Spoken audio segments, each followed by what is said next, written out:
A reading from the Holy Gospel according to Matthew. Glory to you, O Lord.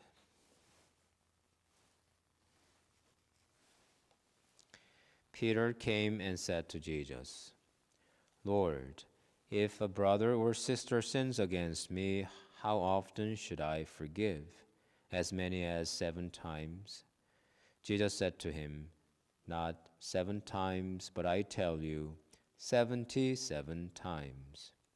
For this reason, the kingdom of heaven may be compared to a king who wished to settle accounts with his slaves. When he began the reckoning, one who owed him 10,000 talents was brought to him. And as he could not pay, his Lord ordered him to be sold, together with his wife and children and all his possessions, and payment to be made. So the slave fell on his knees before him, saying, Have patience with me, and I will pay you everything. And out of pity, the Lord of that slave released him and forgave him the debt. But that same slave, as he went out, came upon one of his fellow slaves, who owed him 100 denarii. And seizing him by the throat, he said, Pay what you owe. Then his fellow slave fell down and pleaded with him, Have patience with me, and I will pay you. But he refused. Then he went and threw him into prison until he would pay the debt. When his fellow slaves saw what had happened, they were greatly distressed, and they went and reported to their Lord all that had taken place. Then his Lord summoned him and said to him, You wicked slave, I forgave you all that debt because you pleaded with me. Should you not have had mercy on your fellow slave, as I had mercy on you? And in anger his Lord handed him over to be tortured until he would pay his entire debt. So my heavenly Father will also do to every one of you if you do not forgive your brother or sister from your heart. The Gospel of the Lord. Praise to you, Lord Jesus Christ.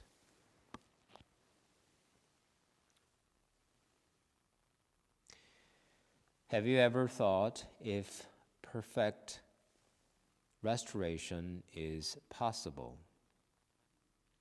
Perfect restoration is possible only for replaceable things.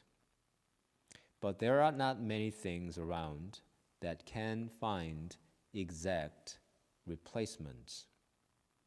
You may find newer models, but are not likely to find the same items. But what about our health? When our body gets hurt, often there is no way to recover or restore to the original conditions.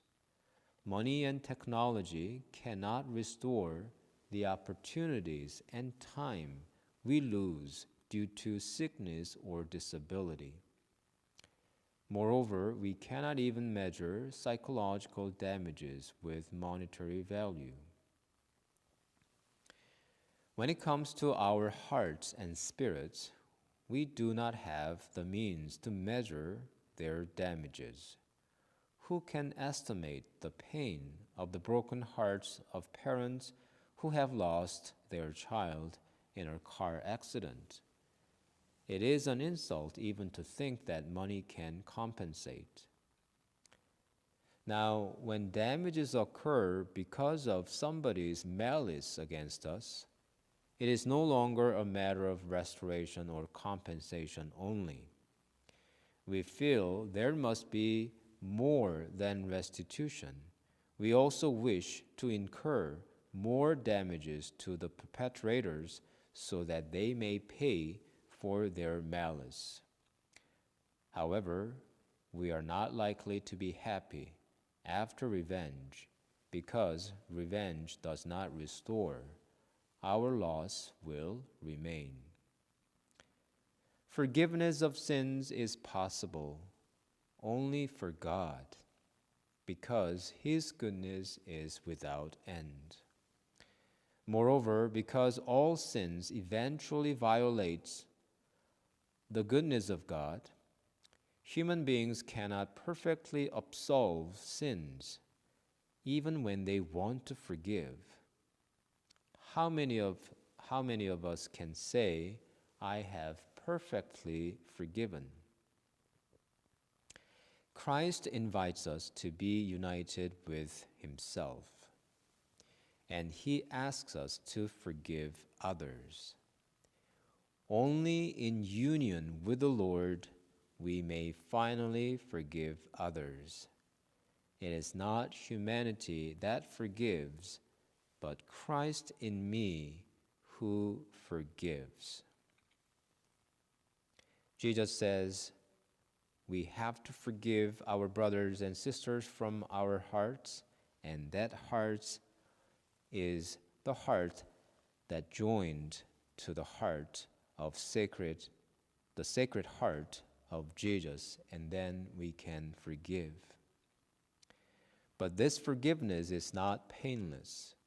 On the contrary, it is full of pain. It coincides with the way of the cross. The sacred heart of Jesus is still hurting. It still bleeds out of love. Sinners cannot offer their restitution. Victims cannot take enough compensation from sinners either.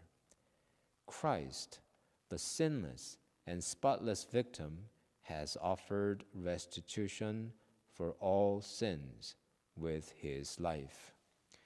Only the Lord can heal our wounded spirit when we are united with him, and we will see the perfect restoration not in this life, but only at our resurrection after this life.